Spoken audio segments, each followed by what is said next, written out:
কিডনিতে ছোট ছোট পাথর হলে পাথরগুলো গলিয়ে বের করে দেবে এবং মূত্রনালীতে বিভিন্ন রকমের সমস্যা।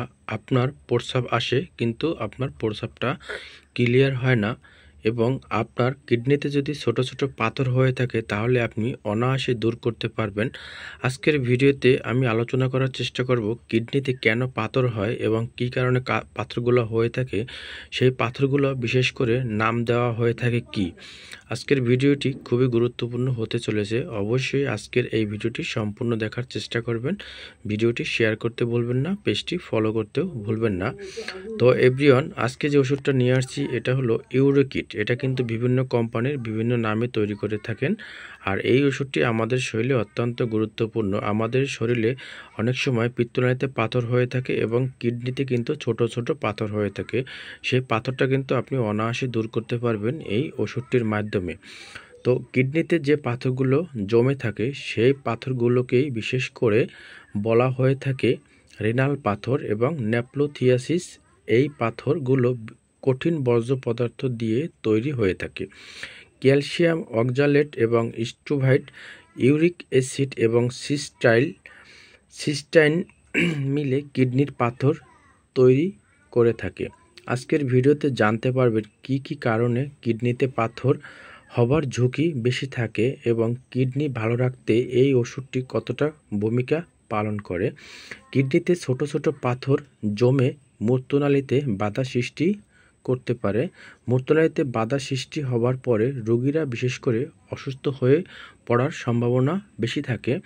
যেমন প্রাথমিক লক্ষণগুলো হচ্ছে পেটে ব্যথা ও বমি বমি ভাব হতে পারে এবং প্রস্রাব আপনার আটকে যেতে পারে। মূত্রের সাথে রক্তপাত হতে পারে।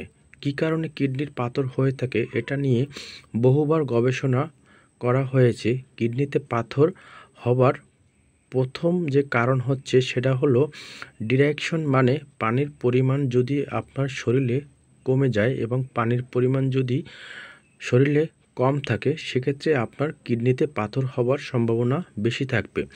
বিশেষ করে যারা গরম আবহাওয়ায় কাজ করে, কাজের চাপে পর্যাপ্ত পরিমাণে পানি পান করেন না অথবা পানি পান করার সুযোগ পান না, পানি কম থাকার কারণে কিডনিতে পাথর হওয়ার আশঙ্কাটা কিন্তু বেড়ে যায় দিন দিন।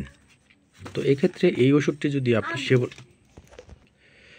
বিশেষ করে প্রবাসী ভাইয়ের এই সমস্যা বেশি হয়ে থাকে কারণ তারা রৌদ্রে কাজ করে থাকে।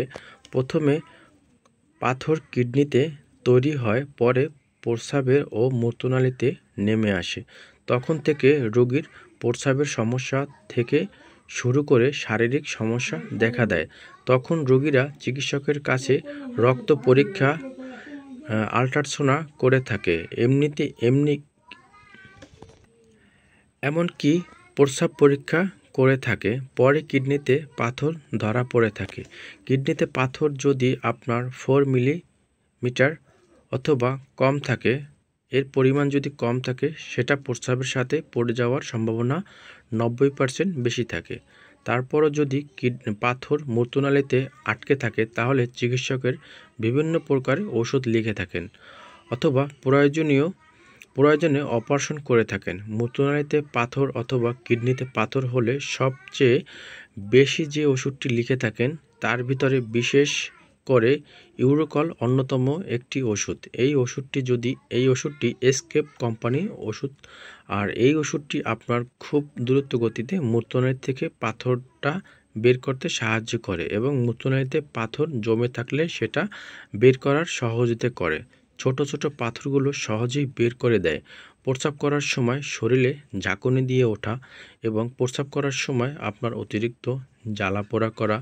এই ওষুধটি বিশেষ করে একটি করে রোজ 2 বার সেবন করবেন এবং যাদের কিডনিতে সমস্যা আছে এবং পাথরের সমস্যা আছে তারা এই ওষুধটি সবাই খেতে পারবেন, কারণ আপনার কিডনি ভালো আছে কিনা সেটা কিন্তু আপনারা অনেকেই জানেন না এবং অনেকেই টাকার অভাবে কিন্তু পরীক্ষা করতে পারেন না। সেক্ষেত্রে যদি আপনার কিডনিতে ব্যথা অনুভব হয় সেক্ষেত্রে আপনি একটি খেতে পারেন, খেলে কোনো প্রকার ক্ষতি হওয়ার সম্ভাবনা খুবই কম থাকবে।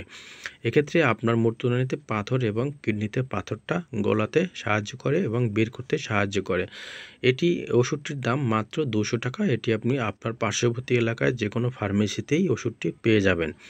আপনাদের কাছে যদি একটু হলেও এই ভিডিওটি ভালো লাগে অবশ্যই একটা শেয়ার করতে ভুলবেন না। সবাইকে ধন্যবাদ, ভালো থাকবেন সবাই।